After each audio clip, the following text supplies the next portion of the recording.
What do all these characters have in common? Dorothy from The Wizard of Oz, Little Orphan Annie, Mowgli from The Jungle Book, Spider-Man, Batman, Cinderella, Peter Pan. I could go on and on.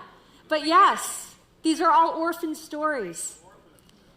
And these are all children, characters, heroes who have suffered incredible parental loss. And yet, in the stories, they're all remarkably lucky and self-sufficient and charismatic. Interesting, right? Interesting. But for foster parents, like myself, walking our children through and out of trauma and neglect, these stories are confusing and dangerously oversimplified. Take the story of Little Orphan Annie, for instance. There's that guy, Daddy Warbucks.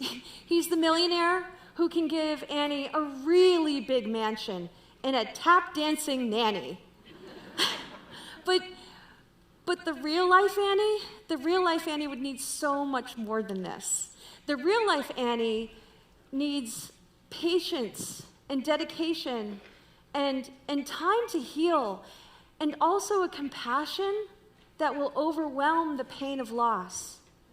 The real-life Annie needs a real grown-up in a real home. Shortly after getting custody of our 9-year-old foster son, it was just the two of us in the car, driving home from his very first swim lesson. The lake that day was choppy and cold, and I was just happy to be back in the car with him. So we're listening to Bruce Springsteen on the radio and wondering about what's next for lunch, when suddenly I saw something in the road. I saw something, and it looked like a rock.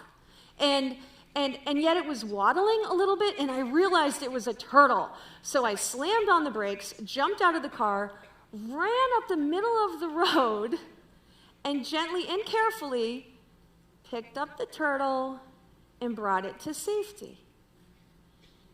And then, and only then, did I turn my attention back to my new son, who had also jumped out of the car, and he looked absolutely panicked.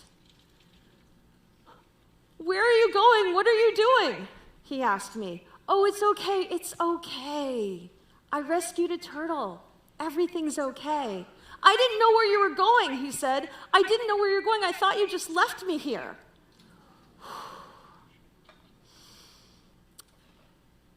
Turns out, in all of my efforts to rescue a turtle, I wasn't even thinking about my son. How terrifying that must have been for him, and also heartbreakingly familiar. You see, my son as a toddler was torn away from his mother in an emergency room, and then he was sent from family member to family member to family member until the state took him away. And then he was sent from foster home to foster home to foster home until he was placed in our home. And he was told we were his forever home. But now this, his new mom, jumping out of the car for no apparent reason and running away. Realizing my colossal mistake, I said to him, I am so sorry. I am so sorry. And he said, but wait a minute, the turtle would be okay. The turtle would be okay because the turtle has a hard shell. And the shell would protect the turtle, right? And I said, no, if that turtle gets hit by a car, that shell will crush and the turtle won't survive. And the two of us looked at each other, and he looked at me and he said, oh, then it's a good thing that you stopped. A good thing that you stopped. I agree. Good thing that I stopped. But in the meantime, while my son was ready to run and follow me anywhere, I wasn't even paying attention to him. I wasn't even paying attention to him. There would be a lot more lessons like that for me, and no fairy godmother to guide us. but I was learning a very, very important lesson, which was every child deserves a real childhood with protection and connection so that they can grow up safely. But not every child gets that. Right now, up to 25% of the children in the foster system will never get to a real life home. And that's partly because when they're about 10 years old, similar to the age of my son, their hopes and dreams fade as they're sent to grow up in a residential facility. At these facilities, hugs are actually forbidden, mealtime is strictly regulated, and that outdoor time, that outdoor playtime that we know is so important, that outdoor playtime is extremely rare. This is where the disrupted childhood actually becomes the lost childhood. So what can we do? What can we do about this? Well, I say let's start thinking differently about these orphan stories that permeate our culture, that we glorify, because there's nothing good or glorious about a child growing up lost and alone. No child should grow up lost and alone. And let's shift away as well about thinking of children in the foster system as those children or those children. Let's start thinking about them as our children. Because after all, they are custody of the state and they are our children, our kids. And they will grow up into our community. They are our community, and they need our help.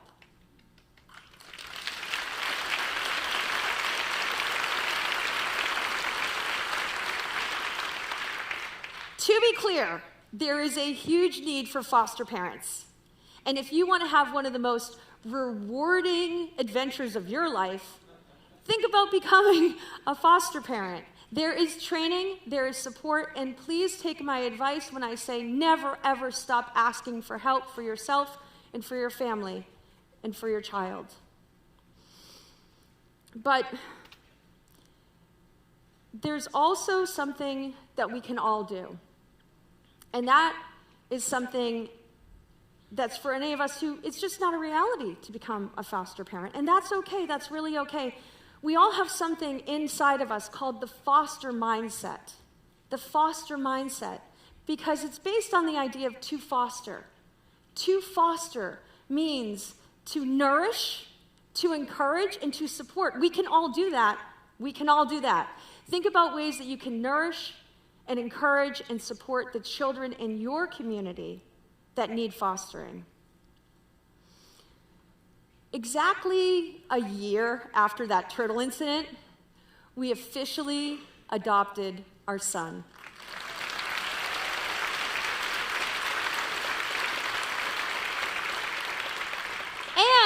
And we decided to celebrate at a pool party. So I watched my son just head right over to the diving board, and he was getting a little bit better at the swimming, so I was going to keep my eye on him all day, and he stepped right up to the diving board, and he was ready to jump, and all of a sudden this lifeguard shouted at him and said, "You are not allowed to swim in the deep end unless you take the test." Now, this lifeguard was strict. He was strict. You have to swim the full length of the pool, no touching the side, no stopping. I was devastated because I just wanted my son to have fun that day. So I stepped in and I said, "It's okay, we're going to stay in the shallow end. We will stay in the shallow end. We'll have a great time in the shallow end." And then my son looked at that lifeguard and he said, "I want to take the test. I want to take the test."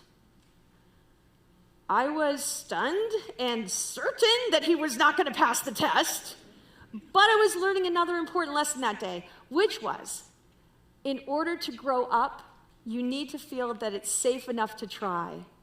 So with this lifeguard in charge, my son was going to try to swim the full length of an Olympic-sized pool.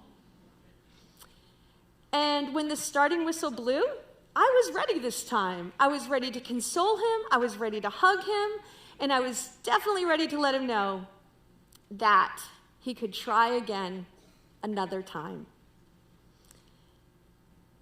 But then something very unexpected happened. I noticed that my son was swimming, and he was swimming really well. I mean, really, really well. He was not touching the side. He was not gasping for air, and he was doing it.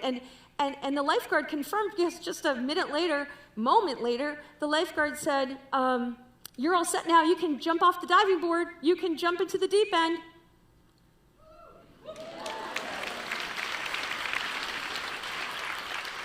And before he could go anywhere, I dashed over to him, and I did that excited whisper mom shout thing, and I just went, "You did it! You did it! You did it! How did you do it?" And he said, "I pictured that there was someone at the other end of the pool who needed to be rescued, and I swam towards him." Every child deserves a real childhood with connection and protection, so they can grow up to have a really awesome adulthood too. Thank you.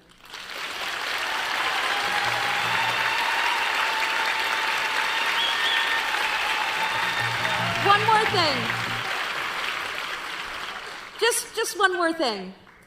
I'd like to introduce you to that little boy who is now grown up, my son, William James Crowley.